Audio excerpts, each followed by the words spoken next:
ప్రభువును రక్షణ క్రీస్తు పరిశుద్ధ నామమున పిదవని సంగమ పిదవని వెళ్ళారా మరో రేకాల సమయం దేవుని వాక్యం ధ్యానిస్తాముగా ప్రార్థన చేసుకున్న ప్రార్థన ఉపగతండి దయగలమైన శని బంగారు పాదాలకు లెక్కలైన వందనాలు స్థుతులు స్తోత్రములు ధరించి దాటినంత నీ రేఖల సాటిని కలిసి కాపాడి సంరక్షించిందేవా మరో రేకాల సమయం సజ్జలేఖించి ప్రార్థించగా వాక్యమైనదో వాక్యం ద్వారా మాతో మాట్లాడి మీరే మహిమగంత ప్రభావాలు పొందమని వేసినాం నడుస్తున్నాం తండ్రి ఆమె ఏదేమని సంఘం అప్పిదాన్ని బిడ్డ నేడు ఏర్పాటు చేయడం ఒక భాగము ద్వితీయము తరువాతి రెండో ఆదివారం కొరకు ఏర్పాటు చేయబడిన సువార్త వార్త భాగము లూకా సువార్త 14వ అధ్యాయము 16 నుంచి 24 వచనాలు ధ్యానం చేస్తున్నాము. ద్వితీయము తరువాతి రెండవ ఆదివారం కొరకు ఏర్పాటు చేయబడిన సువార్త వార్త భాగము లూకా సువార్త 14వ అధ్యాయము 16 నుంచి 24 వచనములు ఈ విధంగా రాయబడినవి. ఆయన అతనితో ఇట్లా నేను ఒక మనుషుడు గొప్ప విందు చేయించి అనేకులను పిలిచెను. విందు కాలమందు అతడు ఇప్పుడు సిద్ధమై ఉన్నది రండని పిలువబడి నా వారితో చెప్పుటకు తన దాసుని పంపెను. దేవుని సంగమ ప్రియాని బిడ్డలారా, పరలోక విందు, ప్రభు విందు, గొప్ప విందు, నిత్యరాజ్యములో ప్రభుతో పరిశుద్ధాత్మతో సదాకాలము మనము జీవించడానికి దేవుడు మానవులతో ఏర్పాటు చేసుకున్న ఈ యొక్క నిత్య నిబంధనతో కూడిన విందు. భక్తుడైన లూకా గారు ఈ విషయాలను పరిశుద్ధాత్మ చేత నిలబడుతూ రాయిస్తూ పిలువబడిన ఆ విందును బట్టి పిలువబడిన వారు ఆ విందును వారు విసర్జించి వారు లోకముతో పాపముతో ఏ సంబంధమైన వాటి యందు మనస్కరించడం, మరి పిలువబడిన వారు మరి ఆ విందులో ఏర్పరచబడడం అనే విషయాన్ని ఇక్కడ పరిశుద్ధాత్మ దేవుడు గుర్తు చేశాడు.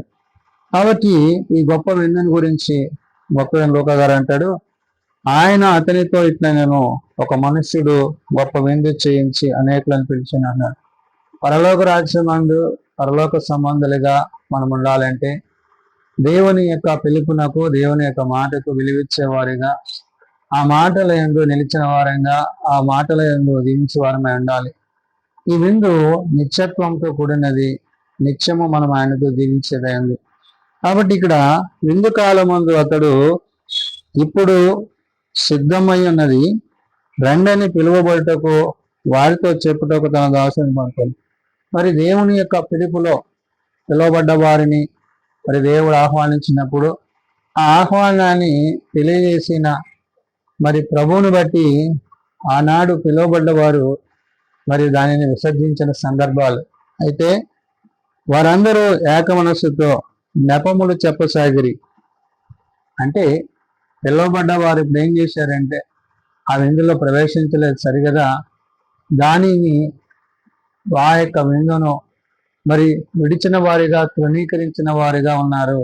అంటే పరలోక విషయంలో, పరలోక రాజ్య విషయంలో మనము లోకానుసారంగా జీవిస్తూ దేవుని యొక్క చిత్తాన్ని, దేవుని యొక్క ఉద్దేశాన్ని విడిచిన వారమై ఉంటున్నామనే విషయాన్ని గుర్తు చేస్తున్నాడు. అయితే వారు ఏక మనస్సుతో నెపములు చెప్పసాగి, మొదటివాడు నేను ఒక పొలము కొని ఉన్నాను, అవశ్యముగా వెళ్ళి దాన్ని చూడవలను అంటున్నాడు.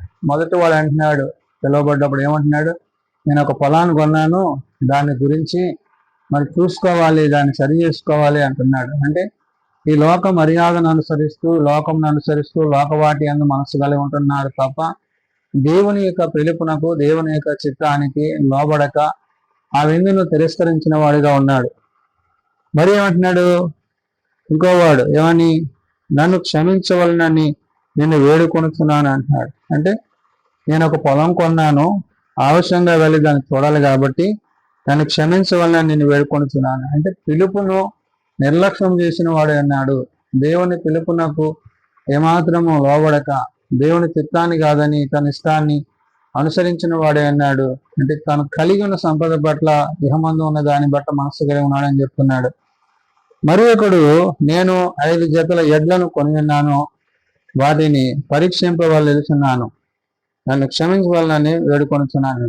ఇంకో అతను అంటున్నాడు, రెండో వాడు, నేను 5 జతల ఎడ్లు కొన్నాను, వాటిని పరీక్షించడానికి తీసుకెళ్తున్నాను అంటున్నాను. అంటే ఆ కొన్న వాటి గురించి, వాటి యొక్క సంరక్షణ గురించి ఆలోచన కలిగి ఉన్నాడు తప్ప ఆ యొక్క విందుకు దేవుని యొక్క పిలుపునకు అతడు ఏమాత్రమును సముఖుడై లేడనే విషయాన్ని ఇక్కడ మనం చూడగలం.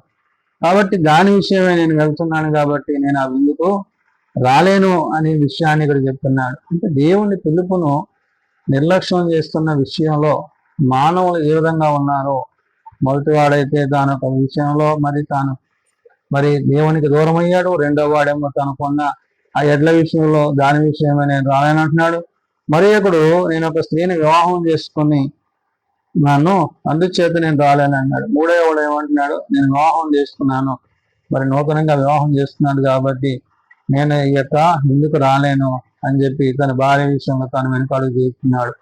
ఇవన్నీ దేనికి సూచనలు అంటే, దేహ సంబంధమైన వాటి యందు మనం మనసు కలిగి ఉంటున్నప్పుడు, మరి వాటి యందు మనము ఆలోచన కలిగి ఉంటున్నప్పుడు, మరి పరలోక సంబంధమైన వాటిని మనము ఏ విధంగా గ్రహించక వాటిని అనుసరించక దేవుడు మనకి ఇచ్చిన సమయాన్ని సద్వినియోగం చేసుకునక నిర్లక్ష్యం చేసేవారమే ఉన్నామనే విషయాన్ని ఇక్కడ పరిశుద్ధాత్మ దేవుడు లోకా ద్వారా గుర్తు చేస్తున్నాడు. అంటే ఎప్పుడైతే దేవుని యొక్క చిత్తాన్ని, దేవుని యొక్క ఉద్దేశాన్ని మనము నిర్లక్ష్యం చేస్తామో అప్పుడు దేవుడు కూడా మన పట్ల తన ఉద్దేశాలను ఆయన మార్చుకుంటారు. కాబట్టి ఇక్కడ ఈ ముగ్గురు వ్యక్తులు ఈ విధంగా సెలవిచ్చినప్పుడు అప్పుడు దాసుడు తిరిగి వచ్చి ఈ మాటలు తన యజమానికి తెలియజేశాను. మరి పిలువబడిన ఆ యొక్క పిలుపునకు వారు లోబడలేదు సరిగదా. మరి ప్రభు వచ్చి ఇక్కడ చెప్తున్నారు, ఏమని చెప్తున్నారు? యజమానితో, తండ్రితో. అప్పుడు దాసుడు తిరిగి వచ్చి ఈ మాటలు తన యజమానికి తెలియజేయగా ఆ ఇంటి యజమానుడు కోపపడి, అంటే వాళ్ళు పిలువబడ్డ వారు పిలుపునకు లోబడలేదనే విషయాన్ని గ్రహించి కోపపడి తండ్రి ఏం చేశాడు, నీవు త్వరగా పట్టణము వీధులలోనికి సందుల్లోనికి వెళ్ళి బీదలను, అందహీనులను, కుంటివారిని, గుడ్డివారిని ఇక్కడికి తోడుకొని రమ్మని దాసునితో చెప్పాను. అంటే ఏమంటున్నారు, ఇప్పుడు పిలువబడ్డ వారు రాలేదు కాబట్టి మరి పిలువబడని, ఆహ్వానం లేని వీరు అంటే ఎవరు? కుంటివారు, గుడ్డివారు, బీదలైన వారు, వీరందరూ ఇప్పుడు ఏమవుతున్నారు? ఆ విందుకు ఆహ్వానింపబడుతున్నారు. అంటే ఒకప్పుడు ప్రభువులో ఉండి, ఒకప్పుడు క్రీస్తులో ఉండి, ఒకప్పుడు దేవునిలో ఉండి మరి నిత్యరాజ్యాన్ని కోల్పోయే పరిస్థితులు ఆ ముగ్గురికి కలిగి ఉన్నారు. నేడు మరి దేవుని పట్ల, దేవుని ఉద్దేశాల పట్ల మరి వారు ఎలాంటి నిర్లక్ష్యాన్ని కలిగి ఉన్నారనే విషయాన్ని పరిశుద్ధాత్మ దేవుడు గుర్తు చేశాడు. అప్పుడు యజమాని మరి వేరొకరిని పిలుస్తున్నాడు. ఏమన్నాడు? నువ్వు త్వరగా పట్టణం వీధుల్లోనికి వెళ్ళి, సందులోనికి వెళ్ళి బీదలను, అందహీనులను, కుంటివారిని, గుడ్డివారిని ఇక్కడికి తోడుకుని రమ్మని ఆ దాసునితో చెప్పాడు. బీదలైన వారిని, అందహీనులను, కుంటివారిని, గుడ్డివారిని అంటే ఎవరైతే దాన్ని స్వతంత్రించుకోవడానికి అర్హులై ఉన్నారో, అంటే పిలుపు కొరకు ఎదురు చూసేవారిగా, దేవుని యొక్క మాట కొరకు ఎదురు చూసేవారిగా, దేవుని యొక్క కృప కొరకు ఎదురు చూసేవారిగా ఉన్న వారిని అందరినీ కూడా అక్కడ యజమాని పిలుచుకురమ్మన్నప్పుడు అంతటి దాసుడు, ప్రభువా నీ ఆజ్ఞాపించినట్లు చేసిందని కానీ ఇంకా నువ్వు చోటు ఉన్నదని చెప్పాను అన్నాడు. ఎందుకు ఈ చోటు అనే మాట అంటాడంటే, ఒకవేళ ఇప్పటికైనా ఆ మొదటివాడు, రెండోవాడు, మూడోవాడు తన మనసు మార్చుకుని, తన ఆలోచన మార్చుకుని సంబంధమైన వాటి కాక ప్రభు కొరకు, పరలోక సంబంధమైన వాటి కొరకు వారు తిరిగి వచ్చేవారై ఉండాలనే విషయాన్ని అక్కడ ప్రభు గుర్తు చేస్తున్నాడు. ప్రియమైన సంఘం, ఆ ప్రియదాన్ని బిడ్డలారా, దేవుడు మనకి ఇచ్చిన సమయాన్ని, దేవుడు మనకి ఇచ్చిన ఆధిక్యతను ఒకవేళ మనం నిర్లక్ష్యం చేసినట్లయితే, ప్రభు వచ్చినప్పుడు తగిన సమయాన్ని మనం సిద్ధపాటు కలిగి లేకపోతే ఆ యొక్క పరలోక రాజ్యంలో ప్రభుత్వం మనం ప్రవేశించలేమనే విషయాన్ని గుర్తు చేస్తున్నారు.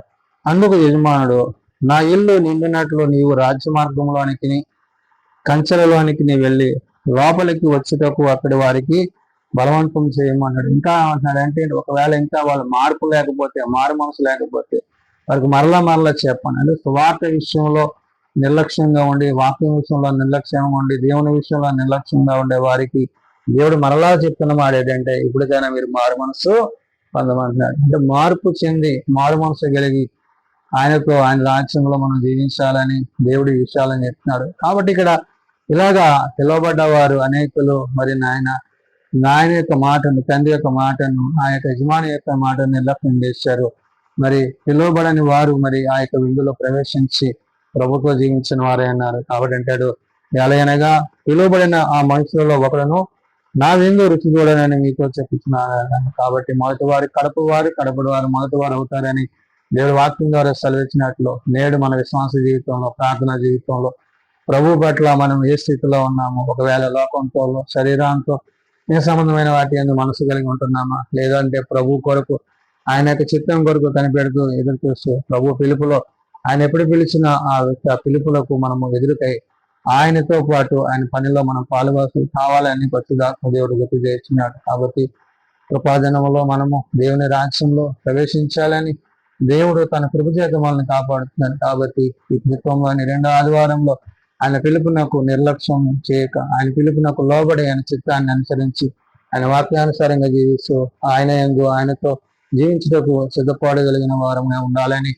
ఆ మొదటి ముగ్గురి వలె మనము నిర్లక్ష్యం చేయక దేవుని పిలుపునకు దేవుని మాటలకు లోబడి ఆయనతో ఆయన రాజ్యంలో జీవించే వారమే ఉండాలని పరిశుద్ధాత్మ దేవుడు గొప్పగా లూకా ద్వారా తెలియజేసిన మాటలు ప్రార్థన చేస్తున్నాం. ప్రేమ నమ్మకం కలిగిన మా తండ్రి, కృప కలిగిన దేవ, అవును నాయన, నీ పిలుపునను నీ మాటలను నిర్లక్ష్యము చేసి లోకమందును సంబంధమైన వాటి అందును మనసు కలిగి వాక్యమునందు విశ్వాసమందు నీతి అందును మేము జీవించకపోయినట్లయితే మాకు శ్రమ.